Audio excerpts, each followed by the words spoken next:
In the early 2000s, Nokia wasn't just popular. It was the default.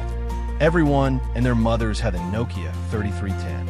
At the same time, handheld gaming was booming, and a lot of people carried two devices, a phone for daily use and a Game Boy Advance for boredom. A hybrid sounded inevitable, and it eventually came. Welcome to Oddware Lab, and today we'll talk about the Nokia N-Gage. Nokia tried to create this hybrid and released the N-Gage in 2003. However, it failed, and it failed hard. Its main flaw was making simple actions weird. The concept was sharp.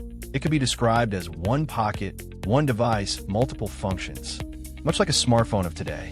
But daily use exposed a chain of tiny frictions that turned convenience into chores. After all, one design choice can poison everything, and the N-Gage had a few. The first version looked like a time traveler's gadget. It had phone features, multiplayer ambitions, and an online ecosystem 5 years early. Nokia even used big stages like E3 2003 to sell the future headline story. So why did the hype evaporate so fast? Looking back, it looked like it was today's phone, but over 20 years ago. It had great names in gaming too, like Sonic, FIFA, Spider-Man, and even a franchise everyone loves to hate, Call of Duty. But the thing is, demos can make anything look effortlessly perfect with their bright lights, controlled hands, and good angles.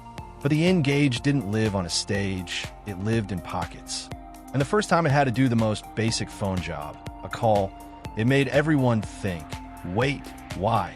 It created the taco phone meme because of its unusual shape. And that was only the first weird thing about it. The next questionable design choice was the ritual that killed portability, swapping games. On the original model, changing a game cartridge meant removing the back cover and taking out the battery first. Then you remove the game that's in there, insert the new game, and reinsert the battery. Lastly, you had to insert the back cover again.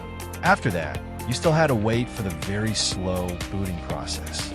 Summoning the old gods of Asgard was quicker. That's not exactly pick up and play, as people were expecting from portable gaming.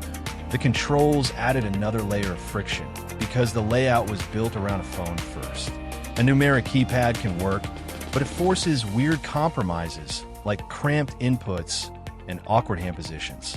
Add the lack of shoulder buttons, and even solid titles start feeling like they're fighting hardware. The 2.1 inches screen didn't help the vibe either. Yes, 2.1 inches. I know today this might feel minuscule, but it was the 2000s. But for gaming, a taller, phone-like display, min-action games could feel cramped. A strong game can become a weaker game when the window gets awkward. Product positioning made the identity crisis louder.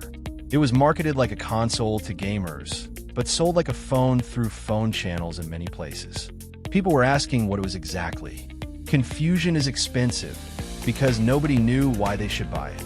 The Venn diagram between people who want a new phone and people who want a new gaming console was almost two separate circles. And then the price tag made that gap permanent. Pricing was the worst issue by far. The launch era price was around $299. For comparison, this is more than $500 adjusted to inflation today, and games cost from $30 to $40. Buying the Game Boy Advance made more sense. It was cheaper, at around $100 in 2003, and already understood games. Paying premium money for a device with those issues is a tough sell, especially when the next wave of portable gaming is already on the horizon, like the Nintendo DS and the PSP. Worst of all, the showcase moments reportedly didn't land clean. Early demos and press coverage often emphasized performance concerns and the swap awkwardness, starving the device of oxygen before traction existed. These concerns put it behind other names even before its release. Nokia did try to patch the story. Less than a year later, Nokia released the N-Gage QD. Its redesign improved usability, most famously by making game access less of a disassembly ceremony. But this better version arrived after the original narrative had already fossilized and sold only 2 million units in 2 years. It was considered a commercial failure and was discontinued in 2006. Even with all that, it left a legacy, the N-Gage arena. It was a games-as-a-service system, much like Xbox Live and PSN did years later. The future showed up early. Sadly, it was wearing the wrong shoes. Now, let's debate for a bit. Which design choice was the most unforgivable? The taco phone, the battery swap ritual, the keypad controls, the screen framing, the pricing, marketing.